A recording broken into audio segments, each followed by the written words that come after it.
राजकारणामध्ये अनुल्लेख या गोष्टीला एक वेगळं महत्त्व आहे. अनुल्लेख म्हणजे उल्लेख न करणं किंवा उल्लेख करायचं टाळणं. एखाद्या व्यक्तीचं महत्त्व कमी करण्यासाठी अनुल्लेखाच्या अस्त्राचा वापर केला जातो. सध्या राष्ट्रवादी काँग्रेसमध्ये एका अनुल्लेखाची जोरदार चर्चा आहे. हा अनुल्लेख केवळ बोली नाही आहे, तर तो आहे पक्षाच्या अधिकृत पत्रावरचा. राष्ट्रवादीत नेमकं काय घडलंय, आढावा घेऊया.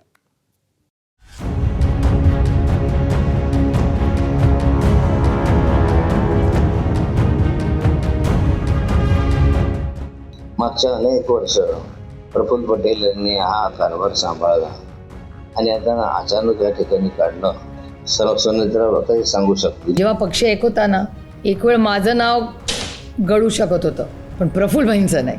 म्हणजे मला पाहावं लागेल आणि असं काही ज्या गोष्टी असेल त्या आम्ही ते मीडियामध्ये चर्चा करू इच्छित नाही. या सगळ्या प्रतिक्रियांना कारण ठरलंय ते हे पत्र. राष्ट्रवादी काँग्रेसनं निवडणूक आयोगाला दिलेलं हे ताजं पत्र आहे 28 एप्रिलचं.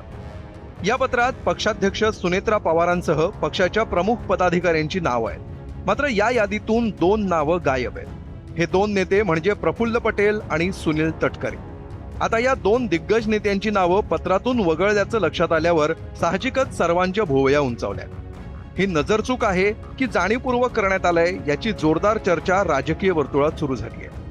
याच चर्चेचा धागा पकडत सुप्रिया सुळे पक्ष एकत्र असतानाचा काळ आठवत नॉस्टॅल्जिक झाल्या. हा त्यांच्या पक्षाचा अंतर्गत प्रश्न आहे, पण एक मी तुम्हाला जबाबदारीने सांगते, आणि हा कुणावर आरोप नाही किंवा काही, पण जेव्हा पक्ष एक होता ना, एक वेळ माझं नाव गळू शकत होतं, पण प्रफुल्लभाईंचं नाही.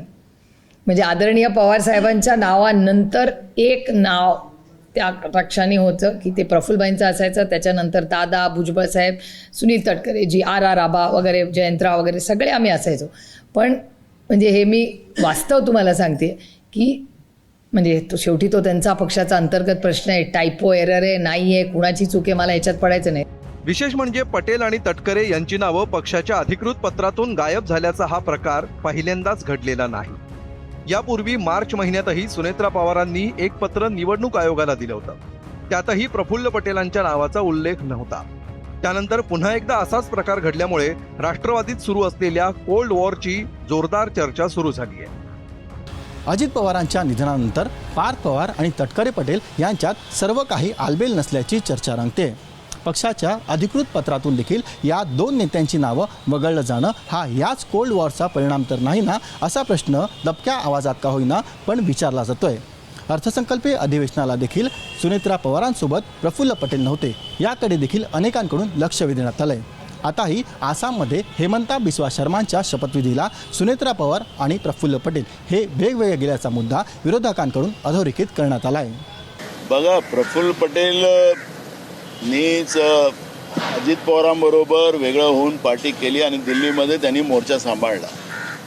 माझ्या जिल्ह्याचे आहेत ते, त्यामुळे मी आता आमचं राजकीय नेतृत्व कसं आहे सगळ्या राज्याला आणि देशाला माहिती आहे. पण मला असं वाटतं की त्यांना कार्यकारिणीतून बाहेर काढणं, त्यांचा अपमान करणं. आजही मी ऐकतोय की ते आसामच्या मुख्यमंत्र्याच्या शपथविधीत गेले, ते यांच्याबरोबर वेगळे गेलेत. हा अपमान आहे त्यांचा, प्रफुल्ल पटेलचा असा अपमान होऊ नये असं मला त्यांची काळजी आहे. तर पटेल आणि तटकरे हे भाजपसाठी काम करत असल्याचा आरोप करत नावं वगळण्याचा प्रकार योग्यच असल्याची टीका ठाकरेंच्या शिवसेनेनं केली आहे. राष्ट्रवादी कांग्रेस की जो लिस्ट है, मैं समझता हूँ सुनेत्रा भाभी जी ने वो सही लिस्ट दी है, क्योंकि जिस प्रकार प्रफुल्ल पटेल और सुनील तटकरे भारतीय जनता पार्टी की नौकरी कर रहे हैं, वो कुछ राष्ट्रवादी का या अजीत दादा का काम नहीं करे, भारतीय जनता पार्टी का काम इधर रह के करे. इसलिए सुनेत्रा ने उनको अगर निकाला होगा तो अच्छी बात. तर पक्षात कुठलंही नाव नजर चुकीनं काढलं जात नाही आणि नजर चुकीनं घातलंही जात नाही, या वस्तुस्थितीकडे खडसेंनी लक्ष वेधलंय. मागच्या अनेक वर्ष प्रफुल्ल पटेल यांनी हा कारभार सांभाळला आणि आता अचानक या ठिकाणी काढणं, आता याचं कारण तर सुनेत्राबाई सांगू शकतील. असे चुकून नावं राहत नाही काही, कदाचित ते जाणीवपूर्वकच नावं हटवल्या जातात, जाणीवपूर्वक नावं घेतले जातात. पक्ष आहे, पक्षामध्ये असा प्रकार नाही आहे, पण सुनेत्रा पवार काहीसा प्रफुल्ल पटेलांना सावरण्याचा प्रयत्न करत आहे. या मुद्द्यावरून राजकीय वर्तुळात चर्चा रंगल्यानंतर सुनेत्रा पवारांनी एक्स पोस्ट करत ही क्लेरिकल मिस्टेक असल्याचं म्हटलंय. प्रसारमाध्यमांमध्ये प्रसारित होत असलेल्या राष्ट्रवादी काँग्रेसच्या पदाधिकाऱ्यांच्या यादीत एक क्लेरिकल तांत्रिक चूक असून ती लवकरच दुरुस्त केली जाईल अशी पोस्ट करत सुनेत्रा पवारांनी चर्चा शांत करण्याचा प्रयत्न केलाय. तर छगन भुजबळांनी हा पक्षाचा अंतर्गत प्रश्न असल्याचं सांगत या विषयावर बोलणं टाळलंय. मला ते पाहावं लागेल आणि असं काही ज्या गोष्टी असेल त्या आम्ही त्या मीडियामध्ये चर्चा करू इच्छित नाही. ज्या गोष्टी पक्षांतर्गत आहेत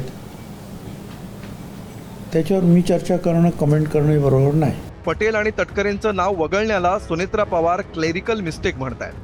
मार्च आणि एप्रिल अशा सलग 2 महिन्यात लागोपाठ अशा मिस्टेक दिसून आल्यात. भविष्यात या क्लेरिकल मिस्टेक खरोखरच सुधारल्या जाणार की त्या अधिकच वाढत जाणार याचीच सध्या जोरदार चर्चा सुरू आहे. ब्युरो रिपोर्ट, ABP माझा.